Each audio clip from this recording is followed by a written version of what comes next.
Hey everyone, welcome to another NFL video. In this one, we're going over some of my favorite team stacks for week 1 of the NFL season on Draftkings. And in the comments below, I wanted to know who your favorite team stack is for week 1. Maybe we're on the same page, maybe we're not. Love to hear them. And anyway, before we continue, if you could leave a like, and if you're new to the channel, please consider hitting that subscribe button. It really helps me out, and I really appreciate it. You can also follow me on Twitter at crispinell16. And if you're looking beside me, it's my entire NFL sheet. And this is available in the link in the description below for my Patreon. It's got projections on there, rankings, everything you need on here, all the data you need that I think is important. It's all color-coded, nice and neat. It's supposed to help reduce your research time. I remember I would always have to have like 50 tabs open, and then you can get lost quite easy. So this is supposed to reduce your research time. It's what helps me put out these videos. So if you like my content, a lot of it's just coming from reading my sheet. It's got the matchups, the player info, Vegas total, the pace they played at, 2018 stats, all the ones I think that are pretty important, the defense versus whatever the position is. So this is the wide receiver sheet. So we got cornerback data on there, which I think is really nice to have. I got the game info, even the weather. Some of the weather's not out yet, but most of it is. So that could be important for like if your quarterback's in a rain game. And some people overlook the weather. I've done it a couple times in the past. Not anymore though. But then I got my projections on there, rankings, and I do cash and GBP rankings, all that Slack chat as well. Links in the description below for my Patreon. I will stop plugging now, and let's get into the meat. Alright guys, now that we're on Draftkings, let's start talking about these stacks. So first off, I want to talk about the Jameis Winston, Mike Evans, and Chris Godwin trio. And if you want to go all the way in on Tampa Bay, you can throw on OJ Howard as well.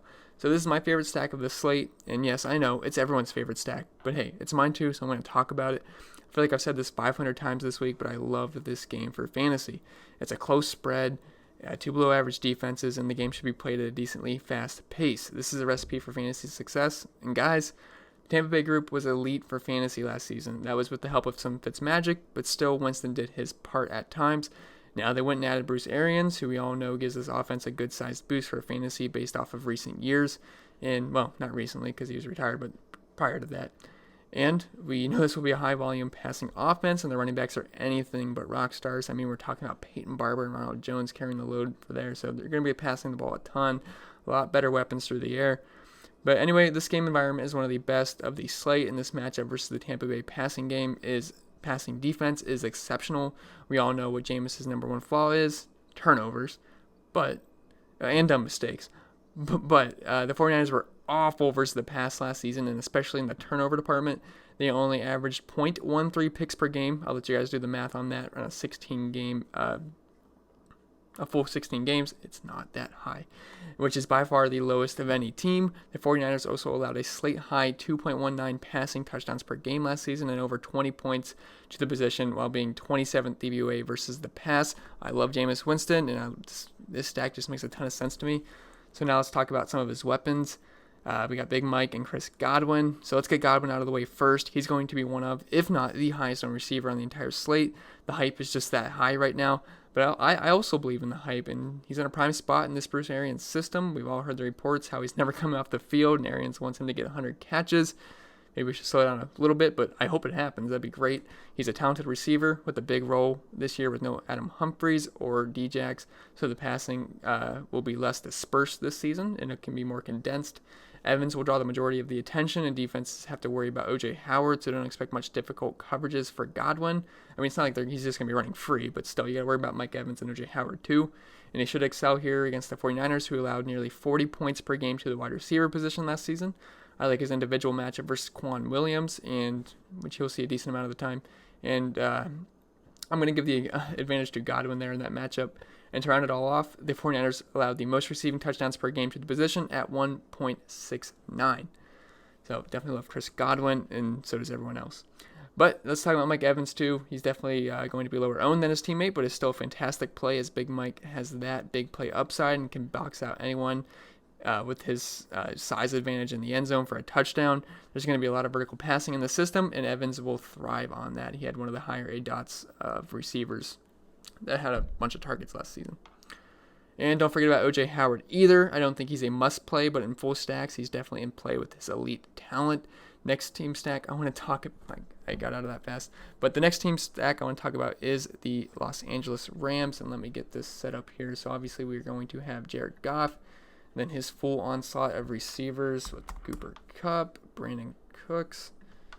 Let me just type these guys in. And Robert Woods. And honestly, Gurley's in there too, but I just want to talk about the passing game. Obviously, Gurley's fine in the passing game too, but I don't want to put 5 full guys in there, even though they can very well do just fine. So let's talk about the Rams, which I have not heard a lot of chatter about for week 1. Everyone forgot how good this offense was, I guess, especially when Cooper Kupp was healthy. I didn't forget, and I love the spot for them in GPPs if they're going to go overlooked. Goff struggled at times during the end of the season, and especially the Super Bowl, which leaves a bad taste in fantasy players' mouth. But we have to look past that. He was just fine with all of his weapons, and not to mention he has Sean McVay in his ear literally every snap telling him what to do. He has a full onslaught of weapons in Cooks, Woods, Kupp, and Gurley out of the backfield. And the Panthers were not very good versus the quarterback position last season, as they were 24th DVOA versus the pass and allowed over 20 points per game to the position. Woods, Cooks, and Kupp are all in play, with Kupp being my favorite just because of his price and his chemistry with Goff. Now, I know he's coming off an injury, but reports are that he looks good. He had some of the fastest times he has in certain drills. Now, I know every player that's been injured is always the healthiest they've ever been coming off. That's what every report is, but it's what we have to go with. Yeah, I feel like I'm talking really fast. I'm sorry if I am. It's just the way I talk. But, big fan of Kupp. He's one of my top values at the entire position. And Woods is kind of in the same boat as Kupp as a possession guy, but Cooks is the one who can take the top off a defense and bust the entire slate. And that's going to do it for the Rams. Next team stack I want to talk about is the Vikings. And that's going to be a really cheap Kirk Cousins at 5,500, Dalvin Cook at 6K because he's used to the air as well.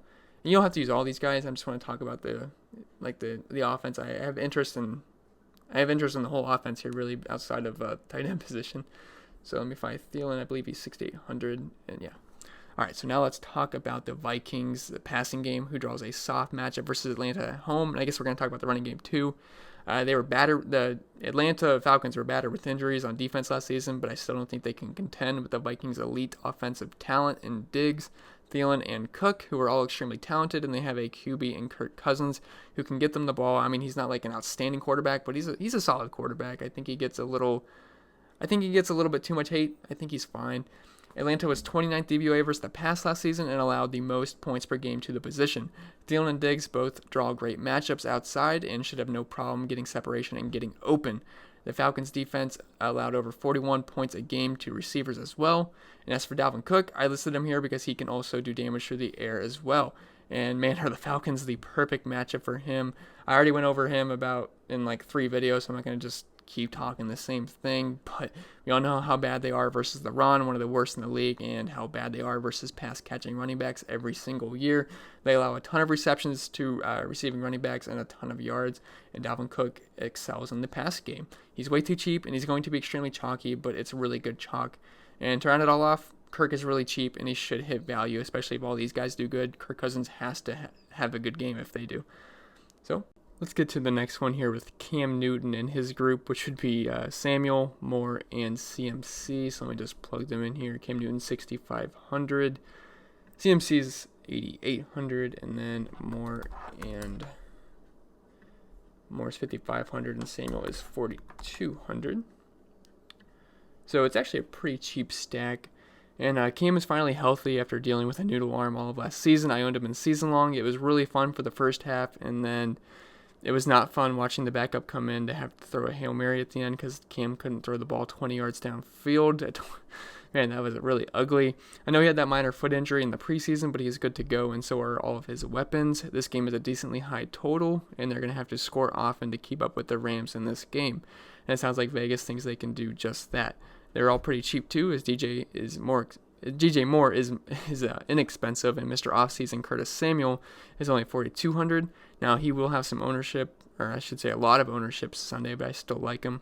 You can also add on CMC, we all know how involved he is in the passing game, and the Rams tended to struggle with pass catching running backs last season. So I do think this Panthers onslaught is in play. You can obviously leave off Christian McCaffrey if you don't want to play the running back with them, but definitely like them. They're pretty cheap, and it should be a good game for fantasy. And the last one, it's my homer pick. I had to do it, guys. If you are new to the channel, I am a big Browns fan. I'm sorry, but I love the Baker Mayfield Odell combo here. This combo is gonna be sweet. At least I think it is. The Browns have so much hype right now. They have gone from the lovable losers to like the most hated team on Twitter, man. Whenever at NFL posted a tweet about the Browns, my goodness, the comments are just 7-9, 6-10. It's like, man, what we did. But yeah, I really have no problem with being a fan of the team that's hated that much. It's actually kind of fun being the villain after so long of just sucking. So hopefully they can really turn it around and just live up to the hype. That would be amazing. It'd make my NFL season much more enjoyable. But yeah, the Browns need to come out hot just to prove everyone wrong, and they're going to get Odell the ball early and often. Juju looked pretty good versus the Titans in the preseason game, and Odell should be able to replicate that and more versus Adoree Jackson. In my punt video, I also said I think Hollywood Higgins is a nice dart throw with his great chemistry with Baker, and it's actually, oddly enough, I don't know if you guys saw that notification today, it was either Bleacher Report or NFL. They were just talking about, or Sleeperbot, whatever it was. They were talking about how good the chemistry was between Baker Mayfield and Higgins, and I already had this video planned, so I thought that was, kind of ironic. But yeah, that's going to be it for the video. I had to throw in that homer pick at the end, but it's not just really a homer pick. I think that can be a really great combo. I wouldn't be surprised if Odell got 150 yards, 2 touchdowns. It's totally in play. But anyway, I'm going to leave you guys with that. I hope this video was helpful for you. If it was, if you could hit the thumbs up, and if you're new to the channel, like I said, please hit that subscribe button. It really helps me out, and I really appreciate it. I will see you guys in the next video, and have a great, what's tomorrow, Wednesday? Yeah, have a great Wednesday.